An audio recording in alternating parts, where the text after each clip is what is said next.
Siang dok, saya mau konsultasi nih.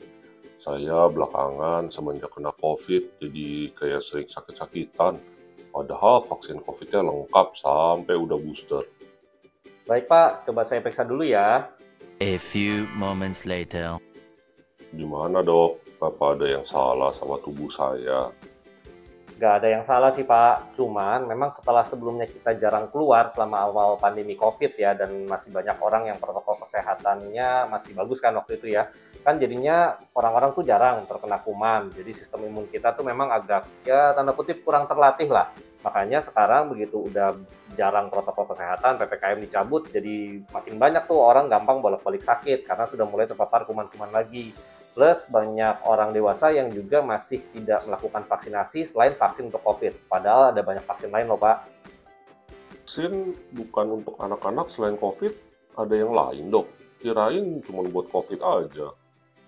Ada banyak Pak, hepatitis A, hepatitis B, tipes, influenza, terus kanker serviks pada wanita, HPV pada laki-laki, pneumokokus itu penyebab infeksi sama radang paru terutama usia lanjut, cacar air, MMR yang buat campak, kondongan, rubella, terus juga bisa booster DPT tiap 10 tahun apalagi ibu hamil. Terus ada juga vaksin yang diberikan khusus untuk calon jemaah haji dan umroh, misalnya vaksin meningitis. Banyak ya ternyata dok. Itu semuanya sekali suntik doang atau mesti diulang-ulang kayak COVID? Rata-rata sih cukup menyelesaikan vaksinasi primernya, alias cukup sekali sampai maksimal 3 kali suntik yang pertama aja. Namun untuk vaksin influenza itu harus diulang tiap tahun, soalnya virusnya memang mutasi Pak tiap tahun. Kemudian untuk vaksin typhoid yang buat tipes itu juga diulang tiap 3 tahun. Nah untuk jadwal pemberian vaksin dewasa sama usia berapa yang bisa melakukan vaksinasi tertentu itu nanti harus dilihat juga. Maksudnya gimana dok? Ini saya tunjukin ya jadwal vaksin dewasanya. Vaksin untuk radang paru akibat pneumokokus itu diperuntukkan untuk populasi yang lebih tua, di atas 50 tahun, bahkan ada yang 60 tahun. Begitu juga dengan varicella zoster alias cacar ular, karena penyakit-penyakit ini memang bahaya Pak kalau kena di populasi usia lanjut. Nah untuk jadwal penyuntikan tiap vaksin bisa dibaca ya di tabel ini. Saya kasih contoh satu ya, misalnya mau vaksinasi hepatitis A yang bisa bikin sakit kuning tuh. Itu untuk vaksin primernya disuntikan 2 kali dengan jarak 6-12 bulan antara suntikan vaksin pertama sama vaksin keduanya. Semua ini wajib dok. Ya, memang saat ini semua vaksin yang ada saya jelasin tadi sebagian besar belum masuk program wajib dari pemerintah ya Pak, kecuali vaksin untuk COVID sama untuk kanker serviks itu udah bisa tercover pemerintah. Jadi ya memang untuk vaksin ya kalau mampu biaya vaksinnya ya sangat disarankan untuk tetap dilakukan. Gitu dok. Pertanyaan terakhir nih. Orang dewasa apalagi usia lanjut kan suka banyak sakit aneh-aneh, komorbid gitu dok.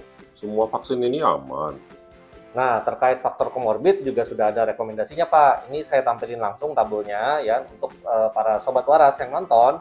Boleh nanti di pause videonya ya untuk lihat lebih detail. Tapi secara gampangnya begini, vaksin yang isinya virus hidup yang dilemahkan, misalnya vaksin cacar air, vaksin varicella zoster, MMR, itu tidak boleh untuk ibu hamil dan juga tidak boleh untuk pasien yang punya penyakit gangguan kekebalan tubuh.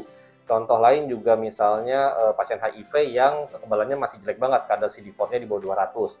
Lalu ada juga vaksin-vaksin yang boleh diberikan pada komorbid-komorbid tertentu apabila gaya hidup pasien tersebut atau pekerjaan orang tersebut beresiko untuk terinfeksi penyakit tersebut. Itu kalau di tabel yang dilihat sekarang itu yang warna kuning tuh keterangannya, bisa dilihat langsung. Vaksin sisanya cukup aman sih Pak untuk pasien-pasien dengan komorbid asalkan kondisi fisiknya baik dan komorbidnya terkendali. Oh gitu dok.